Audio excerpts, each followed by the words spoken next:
안녕하세요. 저는 지방에서 작은 도배장판 가게를 하는 아버지를 도우며 살고 있는 30대 중반의 여성입니다.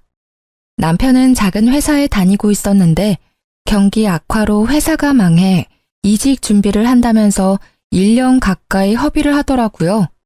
처음에는 자신의 잘못도 아니고 상황이 안 좋아져 회사를 그만뒀으니 저도 묵묵히 남편이 제 갈 길을 찾을 때까지 기다려주려고 했어요. 그런데 불성실하고 뻔뻔한 남편 때문에 트러블이 잦아졌고 결국 친정아버지와의 일까지 엮이며 저희 부부는 이혼이라는 선택에 이르게 됐습니다. 솔직히 저는 이혼하고 나니 속이 후련하고 짐을 벗은 것처럼 시원한데요. 아직도 저희 아버지는 이 일로 스트레스를 받고 계셔서 전 남편의 악질적인 모습을 만천하에 고하고 싶어졌습니다. 그래서 이렇게 익명의 힘을 빌려 사연을 보내게 됐는데 시간 내어 함께 들어주시면 정말 감사하겠습니다.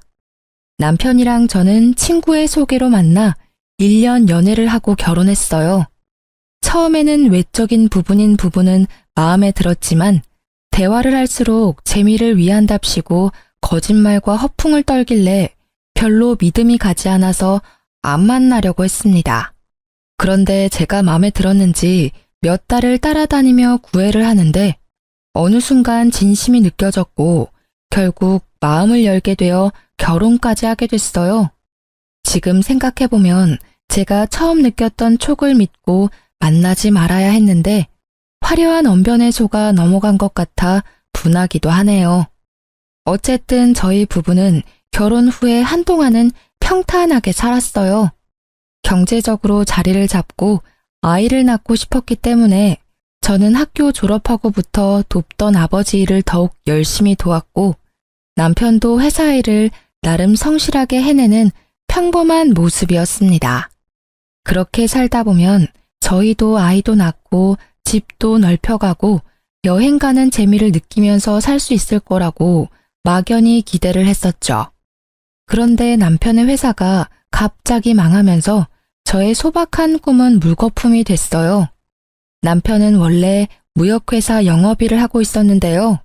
탄탄해 보이던 회사가 망한 게 충격이 컸는지 이제 영업 말고 평생 할 수 있는 기술을 배워야겠다며 자격증 공부를 준비하더라고요.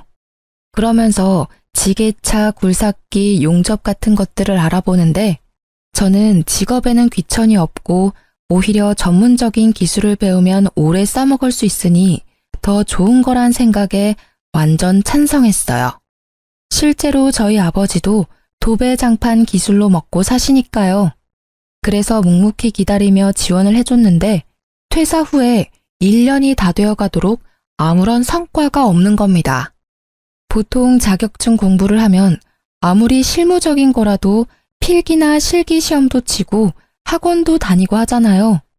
그런데 제가 일을 다녀오면 항상 늘어난 러닝바람으로 TV를 보거나 캔맥주를 먹고 있으니 답답하더라고요. 낮에는 뭐 하냐고 물으면 어디 학원을 다닌다, 공부를 한다 이렇게 대답은 잘하는데 솔직히 제가 다 큰 성인을 쫓아가면서 진짜 하는지 안 하는지 확인하는 것도 우스운 일이잖아요. 그래서 그냥 믿고 기다렸는데 시간이 이렇게 흐르다 보니 저도 더는 참을 수 없어서 며칠 아버지께 말씀드려 일을 쉬고 남편 뒤를 쫓아가 봤어요. 결과는 진짜 충격 그 자체더라고요. 자격증 공부하러 학원에 가거나 도서관에 간다던 남편은 오락실, PC방, 카페, 술집 이런 데서 백수 친구랑 만나 하루 종일 중고등학생들처럼 재밌다고 하하호호 노닥거리고 있었습니다. 어이가 없어서 그날 밤 남편이 잘 때 카드 내역을 뒤져봤는데 초반에 중장비 학원 한 달 다닌 것 말고는 학원 다닌 기록도 없더라고요. 정말 내가 이런 사람을 1년이나 믿고 기다려줬다니 너무 화가 치밀어서 꼬리를 잡은 다음 날 바로 남편을 잡고 따졌어요. 왜 그랬어? 그동안 학원 다니면서 공부한다고 왜 거짓말을 했냐고. 당신이 애야? 나 다 알고 있으니까 속일 생각하지 말고 솔직히 말해. 여보, 어떻게 알았어? 어디까지 아는데? 그게 지금 할 소리야? 학원 다닌답시고 공부하는 척 해놓고 아무것도 안 하고 친구랑 놀러 다니는 거 내가 다 봤어. 됐냐? 아니 공부를 했는데 자꾸 떨어지니까 당신한테 말하기 쪽팔리기도 하고 그래서 조금 있다가 하자 한 게 이렇게 됐네. 그런데 진짜 내가 일부러 그런 건 아니거든? 나 얼마 전에도 굴삭기 다시 배워보려고 학원 알아보고 있었어. 봐봐. 됐고, 당신 보니까 맨날 첫날 여기저기 돈 쓰러 다니던데 당신 나한테 용돈 받아 쓰잖아. 그래서 맨날 돈 없다고 징징거리면서 그 많은 돈이 대체 어디서 난 거야? 뭐 숨겨둔 비상금이라도 있니? 솔직히 말하면 봐줄 거야? 시끄럽고 빨리 말해. 미치겠네. 사실 나 기본급 올라서 퇴직금을 좀 더 받았거든. 그거랑 연차 안 쓴 거 모으니까 좀 되더라고. 그런데 이 정도는 자기 이해를 해줘야 돼. 요즘 애들도 공부하다가 스트레스 받으면 맛있는 것도 먹고 재미있는 영화도 보면서 좀 풀고 다시 공부하고 그러잖아. 리프레쉬. 몰라? 스트레스 받으면 머리가 더 안 돌아가. 헛소리 말고 남은 돈 지금 당장 다 내놔. 내가 관리할 테니까. 그리고 앞으로 한 번이라도 더 거짓말하면 나 진짜 가만 안 있는다. 아니 내가 벌어서 내가 받은 건데 왜 줘야 하는데. 그래야 네가 맘 잡고 공부를 제대로 하니까. 공부하기 싫어? 그럼 그냥 우리 아빠한테 와서 일을 배워. 기술 배우고 싶다며. 우리 아빠 하는 것도 기술이잖아. 야, 사위가 돼서 어떻게 장인어른 밑에 가서 일을 하냐? 남자가 자존심 상하게. 헛소리하는 남편이 너무 얄미워서 입을 잡아 뜯고 싶더라고요. 그래도 이 화상을 내가 선택했으니 그것도 내 업보다 싶어서 땅이 꺼져라 한숨을 쉬는 걸로 대체했습니다. 아니 남편의 말대로라면 그동안 공부 좀 끼적이다가 잘 안 되면 숨겨둔 퇴직금으로 돈 쓰는 재미를 느끼며 살았다는 거잖아요. 그러니 무슨 공부가 됐겠습니까? 그동안 남편이 갑자기 공부를 하겠다고 하니 답답했지만 제가 쪼으면 스트레스 받을까봐 말도 가려가면서 하고 맛있는 보양식도 해먹이고 뒷바라지라면 뒷바라지를 했어요. 그런데 이렇게 저를 속이고 뒤에서 탱자탱자 놀고 있었다니. 진짜 사춘기 아들을 둔 것도 아니고 왜 내가 이런 고통을 당해야 하나 싶어 욱하더라고요.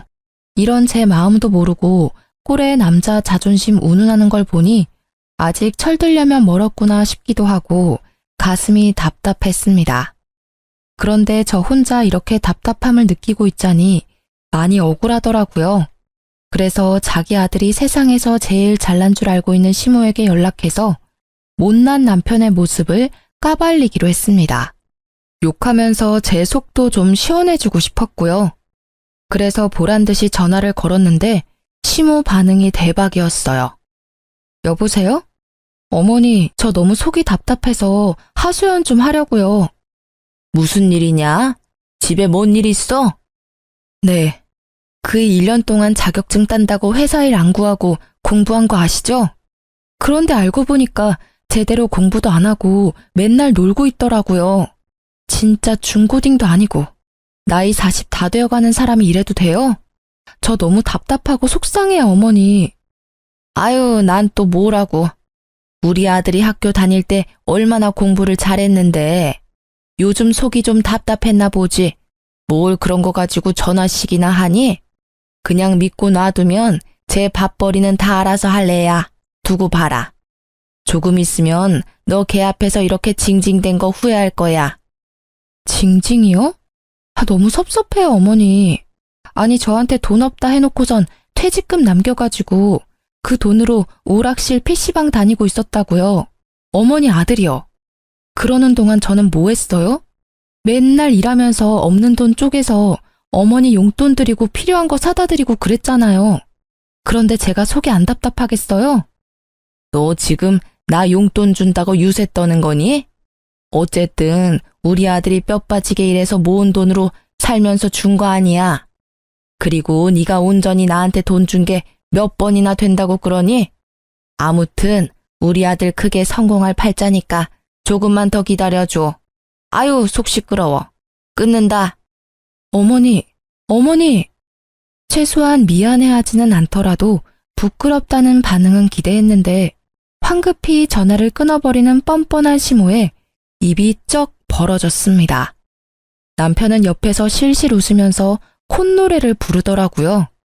요즘 세상에 남편들이 비상금 조금씩은 다 만들어둔다고 하지만 이직 준비한다는 명목으로 퇴직금을 종잣돈 삼아 미래는 아무것도 준비하지 않고 띵까띵까 놀았는데 이런 남편을 저보고 이해하고 더 기다리라니 어이가 없더군요.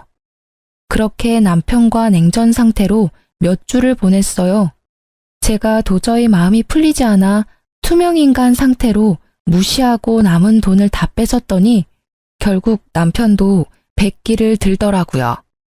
짜증이 잔뜩 섞인 목소리였지만 그래도 고분고분 친정아빠에게 가서 일을 하겠다고 선언을 하는 겁니다. 저는 이제라도 마음먹고 무슨 일이라도 하겠다고 결정을 한 게 그나마 다행이라고 생각을 했어요. 그리고 다른 사람도 아니고 친정아빠랑 같이 일하면 장인어른이 남편의 사장이 되는 거니까 이 사람도 조금 더 눈치를 보고 성실하게 일을 하지 않을까 하고 기대를 했죠. 하지만 그 기대는 말 그대로 저의 착각이었습니다.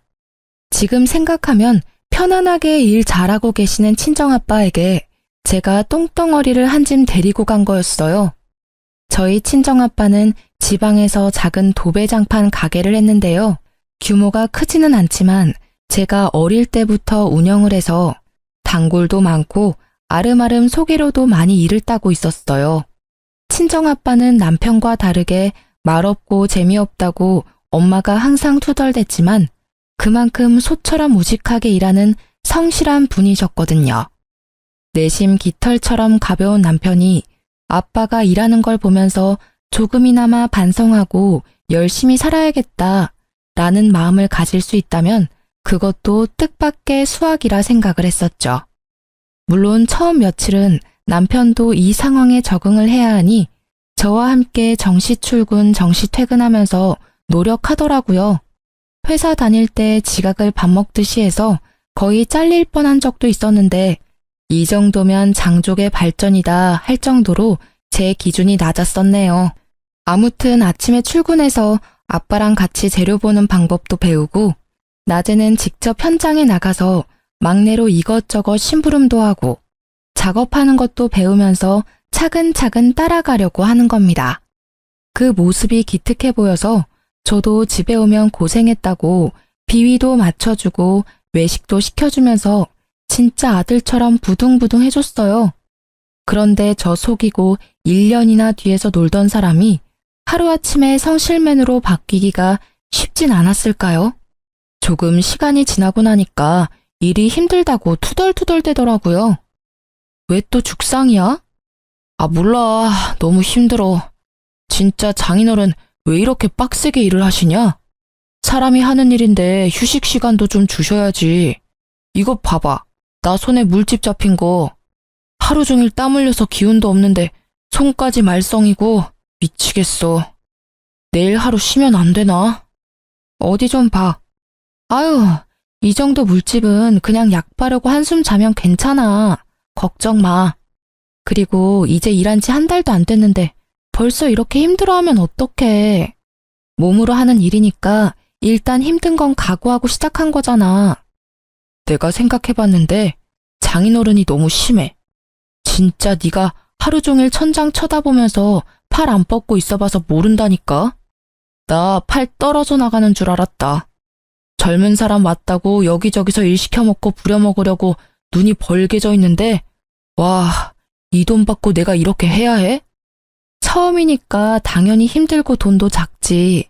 그럼 사위라고 편한 일 하고 돈도 많이 받을 줄 알았어? 무슨 일이든 손에 익으면 편해지고 돈도 많이 버는 거잖아. 여보 그러려고 회사 그만두고 기술 배우겠다고 한 거 아니었어? 아, 몰라. 그냥 나 돈 받는 만큼만 일할 거야. 쥐꼬리만한 돈 벌려다가 내 몸 다치면 장인어른이 보상해 준대. 어린아이 같은 남편의 불평에 헛웃음이 터졌습니다. 이렇게 나약해 빠진 사람이 무슨 기술을 배우겠다고 호언장담을 한 건지, 진짜 이 사람을 믿고 평생을 살아도 되나 하는 의구심이 들 만큼 한심해 보이더라고요. 물론 하는 일이 힘들고 체력적으로 지칠 수는 있습니다. 그래도 정말 의지만 있다면 정신력으로 이겨낼 수도 있고, 또 저희 친정아빠에게 진지하게 고민 상담하면서 일을 조율할 수도 있는 문제라고 생각했습니다. 그런데 남편은 힘들다면서 무조건 일을 쉽게 하려고 하고 돈이 작다는 핑계로 뺀질뺀질거리는 게 너무 눈에 보이더라고요. 옆에서 지켜보는 제가 봐도 툴툴대는 게 티가 나는데 하루 종일 같이 일하는 현장 분들이 좋아할 리 만무했습니다. 심지어 몰랐는데 남편은 같이 일하는 직원분들에게도 저희 친정아빠의 뒷담화를 어마어마하게 하고 있었습니다. 나중에 한 직원분이 퇴사를 하며 말해줘서 알았는데 진짜 사위 맞냐고 몇 번이나 물어볼 정도로 심하게 뒷담화를 했더라고요.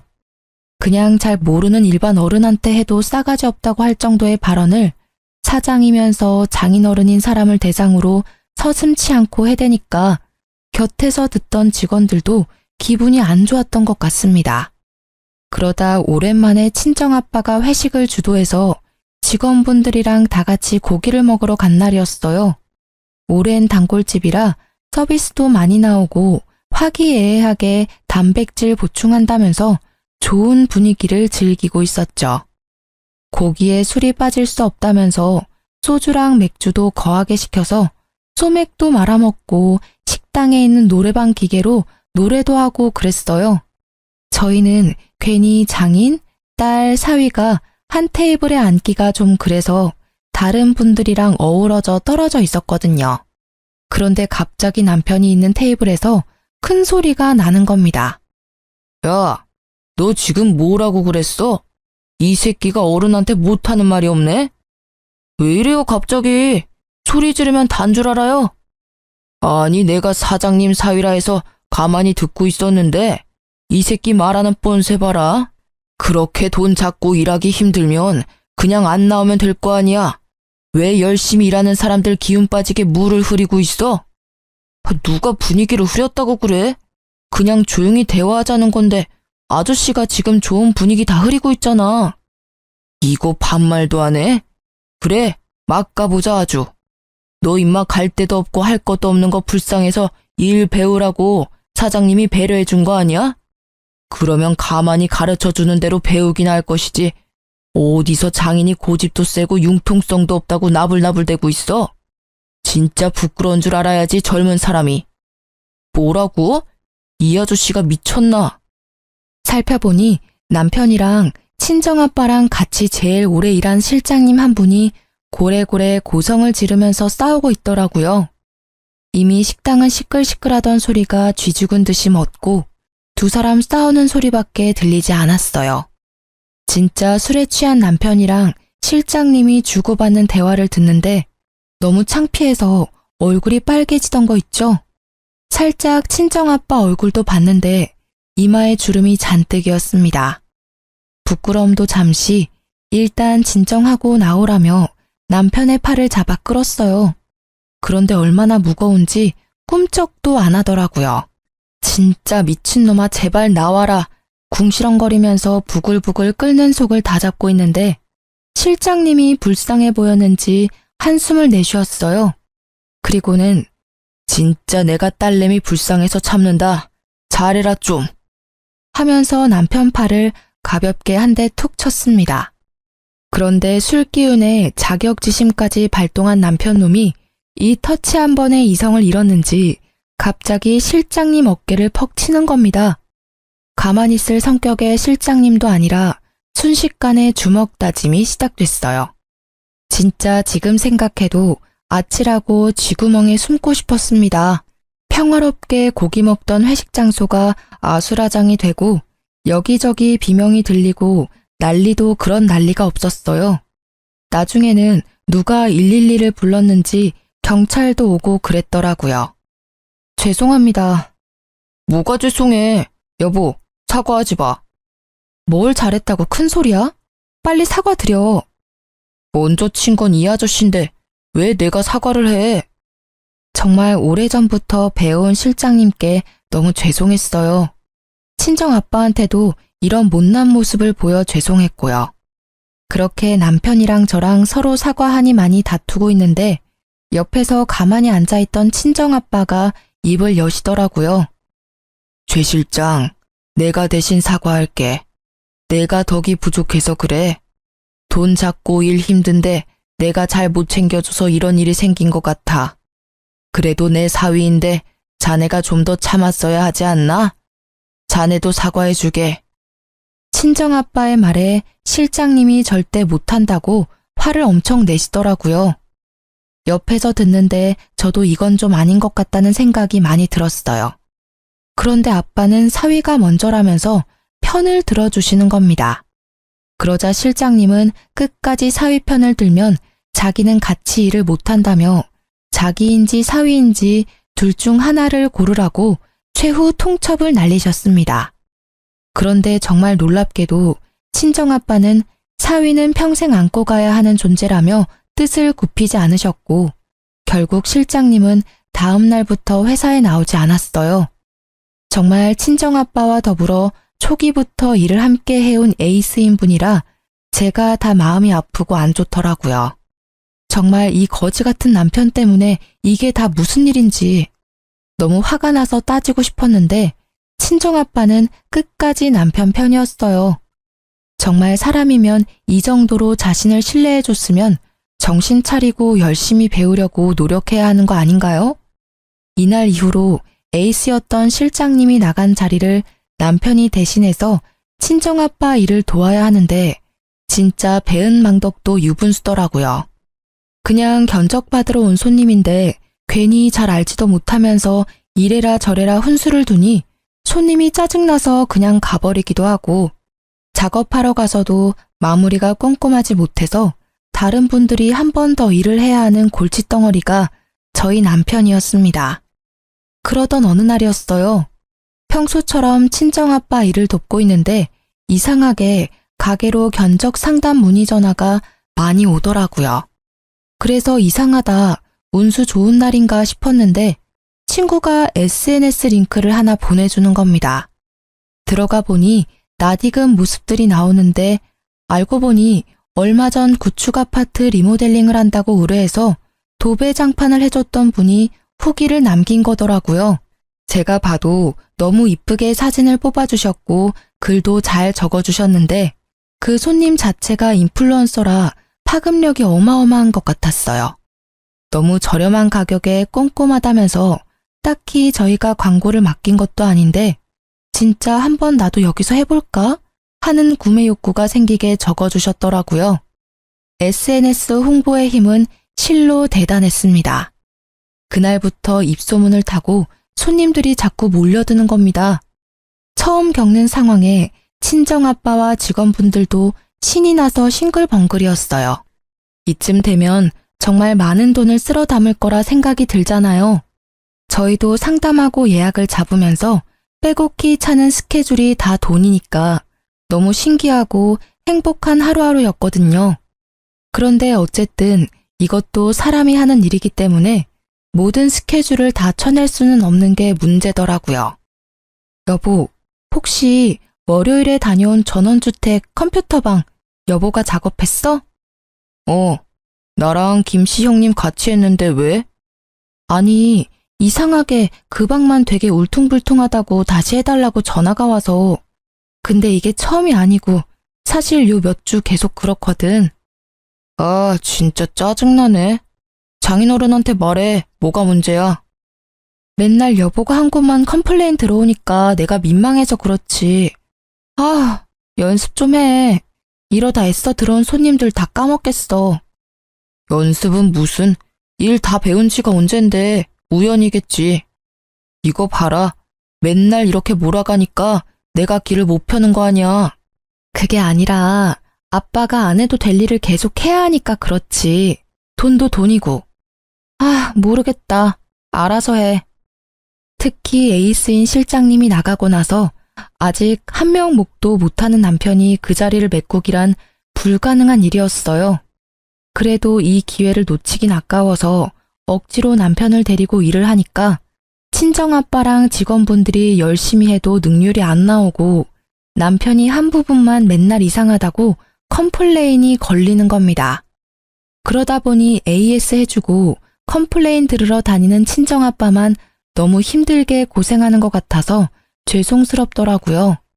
이왕 시작한 일 제대로 좀 더 노력하고 연습하면 될 텐데 늘 대충대충 그 순간만 때우려는 남편에게 화도 났고요. 그래도 큰 소리 안 내려고 꾹 참고 있었는데 어느 날 걸려온 전화 한 통에 분노가 치솟았습니다. 평수가 작은 곳이라 남편과 보조하는 분만 간 손님집이었는데 자기가 고른 고급 장판 대신에 제일 싸구려 저가 장판이 깔렸다면서 엄청 화를 내면서 일단 와서 확인을 해보라고 하더라고요. 여보, 어제 2차 아파트 다녀온 거 기억나지? 거기서 와보라고 하는데 뭐 짐작 가는 거라도 있어? 아니, 작업 다 잘 끝났는데 왜? 무슨 문제 있대? 잘 모르겠는데 자기가 고른 거 말고 제일 싸구려가 깔렸다고 하는 것 같아. 어제 그 손님이랑 확인한 거 깔아준 거 맞아? 현장에서도 같이 체크했어? 당연하지. 내가 몇 번이나 확인해서 가져갔는데 그런데 현장에는 그 아줌마 애들밖에 없었어.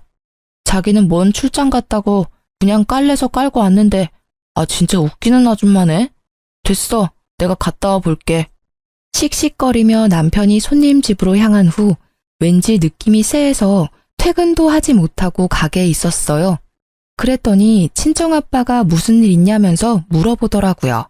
솔직하게 말씀을 드리니 거기가 어디냐고 같이 가보자고 하는 겁니다. 알고 보니 친정아빠도 재고를 봤을 때 고가 장판이 계속 남아있어서 이상하다고 생각을 했다면서요. 그래서 친정아빠를 모시고 그 손님 집으로 같이 향했는데요. 입구부터 고래고래 큰 소리가 들리더라고요. 덜컥 겁이 나서 황급히 열린 문으로 들어갔어요. 안녕하세요. 아까 전화 받았던 장판집이에요. 여보, 무슨 일인데? 아니, 아주머니, 이 장판이 맞습니다. 제가 몇 번이나 확인했던 거예요. 진짜 제가 왜 이런 걸로 사기를 칩니까? 이게 진짜 맞다고요? 아저씨, 제가 바보로 보여요? 여기 사장님이시죠? 이것 좀 보세요. 제가 고른 문이랑 이게 같나요? 그리고 질감도 다르고 다 다른데 진짜 계속 우기면 맞는 게 돼요?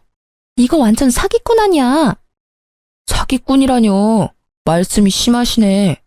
진짜 이거 맞으면 어쩔 거예요? 예? 여자 손님은 사기당했다며 고함을 지르지 남편은 아니라면서 억울하다고 부들부들이지 저랑 친정아빠만 중간에서 난감하더라고요. 일단 친정아빠가 그러지 말고 장판을 확인해보자면서 나섰습니다. 그래서 문제의 그 장판이 깔린 방으로 향했는데 웬걸 진짜 여자 손님 말대로 제일 저가 장판이 잘못 깔려 있는 겁니다. 제가 봐도 손님이 말하는 무늬가 아닌 걸 알겠는데 어떻게 몇 달을 함께 일한 남편이 이걸 모르는지 대체 정신을 어디에 빼놓고 다니는 것이며 무슨 기술을 배우겠다고 설치고 다니는 것인지 모를 일이었습니다. 순간 우라통이 터지는 게 이건가 싶더라고요. 친정아빠도 진짜 땅이 꺼져라 한숨을 쉬면서 이 말을 짚으시는데 너무너무 죄송스러웠습니다. 또 사과는 친정아빠 몫이었으니까요. 죄송합니다. 손님 말이 맞습니다.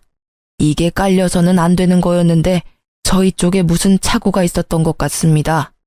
이해해 주신다면 제일 빠른 날짜로 해서 바로 교체를 도와드리겠습니다. 맞죠? 이거 아니죠? 진짜 기가 막혀서. 아니요, 사장님. 교체됐고요. 이 아저씨가 저를 정신병자 취급하면서 얼마나 우겨대던지. 저 혈압 있는데 진짜 열받아서 쓰러질 뻔했거든요. 지금 여기 손도 막 떨리는 거 보이시죠? 나 이렇게 못 넘어가요. 나 고소할 거예요. 정신적 피해 보상 받아야겠어요. 남편이 실수했고 잘못 대응한 건 100번 1000번 잘못했는데 갑자기 쓰러질 뻔했다며 고소하겠다니 너무 당황스럽더라고요. 알고 보니 이 여자 손님도 인근에서 블랙 컨슈머로 진짜 유명한 사람이었어요. 고소한다고 난리 치는 거 입소문 나면 저희도 좋은 게 없으니 무마시키느라고 정말 공짜 장판 교체에 도배까지 새로 해주고 병원이라도 다녀오라고 병원비까지 쥐어주고 나니 이건 뭐 배보다 배꼽이 더 큰 상황이 됐더라고요. 문제는 이뿐만이 아니었습니다. 저희가 돈까지 보상해줬는데도 이 여자 손님이 지역 커뮤니티 카페랑 SNS에 장판가리에서 사기치는 곳이라고 글을 적어 올린 겁니다. 내용 중에는 사기치고도 적반하장으로 고객한테 으름장 놓는 직원이 있다며, 근데 알고 보니 사장이랑 사위라면서 짜고 치는 고스톱이라고 주절주절 써놓았는데 진짜 제가 봐도 설득력이 있더라고요. 작은 동네라 조금만 관심 있게 지켜보면 어느 가게인지 다 알 수 있기 때문에 타격이 매우 컸습니다. 앞서 홍보의 힘을 제대로 느꼈다고 했는데 좋은 소문보다 더 빨리 퍼져나가는 게 안 좋은 소문인 걸 뼈저리게 깨달았죠. 결국 그 많던 손님들이 다 끊기고 단골들만 띄엄띄엄 연락을 해왔지만 푼돈이라 고정적으로 데리고 있던 직원들도 내보내야 했습니다. 그러니 결국에는 친정아빠랑 남편 둘만 남았는데 지질이 일 못하는 남편 데리고 도저히 작업이 안 되는 게 문제였죠. 이러다 가게 망할 판이다. 내가 우리 딸 꼬맹이 때부터 해왔는데 지금만큼 팔이 날린 적이 없었어. 이제 어쩔 거야? 죄송합니다, 장인어른. 근데 비 온 뒤에 땅이 굳는다는 말도 있지 않습니까? 지금 고비만 잘 지나면 또 단골이 있으니까 사람들도 금방 잊고 다시 시작할 수 있지 않을까요? 됐다.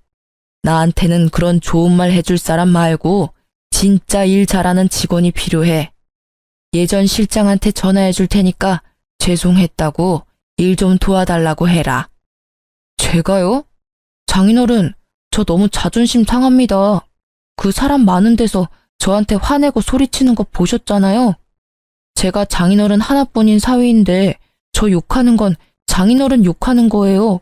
모르세요? 네 자존심이 문제가 아니다. 나는 말만 번지르르하게 하는 사위는 필요 없다. 실장한테 사과 못하겠으면 그냥 네가 나가. 예?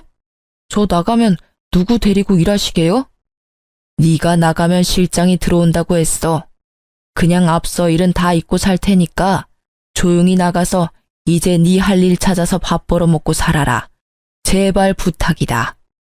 제가 지금까지 장인어른 뒤치다꺼리 하면서 어떻게 일해드렸는데 저한테 이러세요. 에? 진짜 치사하고 더러워서 나갑니다. 나가요. 어디 저 없이 한번 잘 먹고 잘 살아보십시오. 배은망덕도 유분수라고 친정아빠한테 버럭하는 남편이 원망스러웠어요. 그래도 이렇게 제 발로 나가서 다른 일을 하면 어쨌든 이제 친정아빠 가게랑 엮이는 꼴 안 봐도 되니까 바보같이 참았습니다. 남편이 가게를 그만둔 후 친정아빠는 실장님을 다시 모셔왔고 두 분이서 초심으로 돌아가 직접 발로 뛰어 영업하고 작업하시더라고요. 그러다 보니 워낙 평판이 좋았던 분들이라 곧 회복을 하긴 하셨습니다. 남편은 굴삭기 학원에 다시 다니고 싶다길래 제가 직접 끊어줬어요. 이렇게 조금 느리긴 해도 일상으로 돌아가나 싶었죠. 그런데 며칠 뒤 갑자기 큰 소리 뻥뻥 치고 나온 남편이 학원을 그만두고 다시 친정아빠 가게로 들어가야겠다는 겁니다. 갑자기 왜 또 이래?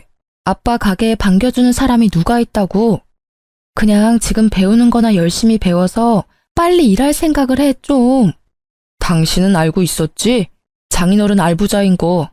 나 사실 회사 장부 봤어. 무슨 소리야? 설마 내 컴퓨터 파일 훔쳐봤니? 미친 거 아니야?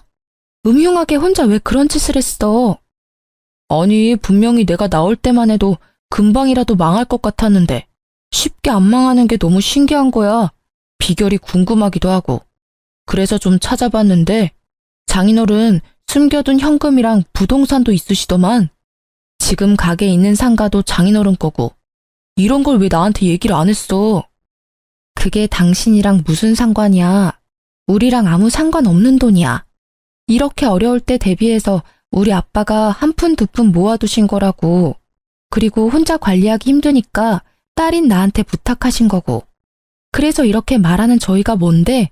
뭐, 콩고물이라도 바라는 거야? 안 되겠다.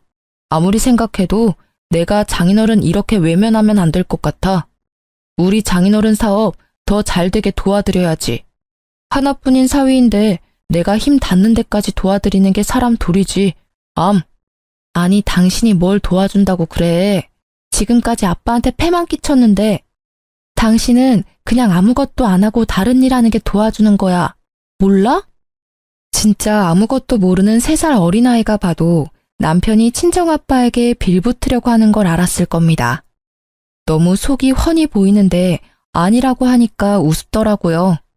그래도 혼자 단꿈에 빠지는 것까지 막을 순 없으니까 이렇게 무시하고 있으면 양심껏 포기할 줄 알았어요. 자기가 그 가게에서 얼마나 많은 사고를 쳐댔는데 어떻게 그걸 물려받을 수 있을 거라고 생각을 하는지 제 일반적인 상식으로는 이해가 잘 안 가더라고요. 그런데 사람이 한번 헛된 꿈을 꾸니까 폭주 기관차처럼 그 생각에만 몰두해서 현실로 돌아오지를 못하는 겁니다. 이 와중에 손님 떨어진 가게를 수습하느라고 저렴한 가격으로 밤낮 없이 일하던 친정아빠는 결국 과로로 쓰러지기까지 하셨어요. 단순한 피로 누적이라고는 했지만 연세도 많으신데 이렇게까지 고생을 하시니 딸인 입장에서 너무 걱정스럽더라고요.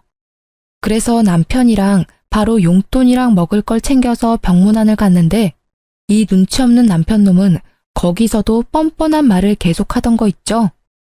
장인어른, 좀 괜찮으세요? 괜찮아. 링거 맞고 오랜만에 푹 쉬었더니 아무렇지도 않아.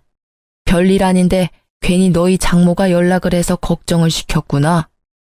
아빠, 이번 기회에 일 좀 그만하고 푹 쉬어. 건강 챙기는 게 우선이지. 가게는 이제 그만 챙겨도 돼.